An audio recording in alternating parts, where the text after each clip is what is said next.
Terus udah kan tahu negaranya petrostate, negaranya ngandelin minyak banget, bukannya nabung buat cadangan masa-masa sulit, Chavez nih malah ngambur-ngamburin duit dengan sangat tidak efisien. Dia ngebikin kebijakan subsidi gede-gedean di mana harga BBM tuh jadi murah semurah-murahnya, bahkan sampai hampir gratis loh. Dan ternyata hal ini ngebikin jadi banyak banget minyak Venezuela yang diselundupin keluar, sampai 100.000 barrel per hari.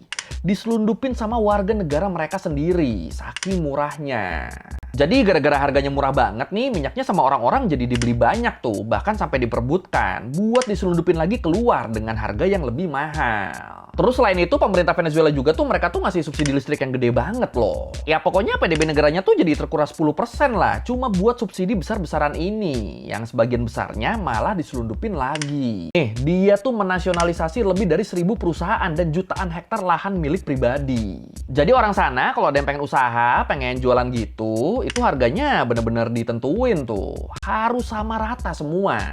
Dan keuntungan yang didapat sama si penjual juga tuh nggak boleh lebih dari sekian. Itu ada batasnya tuh. Dan sebenarnya waktu itu para teknisi dan pegawai di perusahaan-perusahaan yang dirampas, di perusahaan-perusahaan yang dinasionalisasi, mereka tuh pada demo loh, pada protes loh.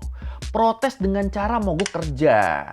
Tapi endingnya mereka semua malah dipecat. Bahkan sampai ribuan orang yang dipecat. Dan terus dari situ sebagai gantinya, jabatan di perusahaan-perusahaan itu diobral sama Hugo Chavez. Dibagi-bagiin ke sekutu-sekutu politiknya di pemerintahan. Bahkan sampai posisi pegawai sama teknisi itu juga tuh jadi diisi sama orang-orang yang sepihak sama pemerintahan loh. Nah tapi karena orang-orang ini tuh dapat jabatannya dari bagi-bagi kue kan, basicnya mereka nggak berpengalaman, akhirnya ribuan perusahaan itu, termasuk banyak diantaranya perusahaan minyak, itu jadi pada downgrade kualitasnya.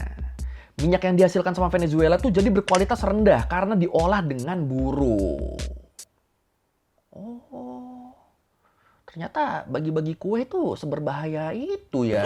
Dan akhirnya kebijakan-kebijakan yang sangat membatasi perekonomian tadi ditambah sama korupsi di pemerintahan itu ngebikin Venezuela mulai jatuh ke dalam krisis.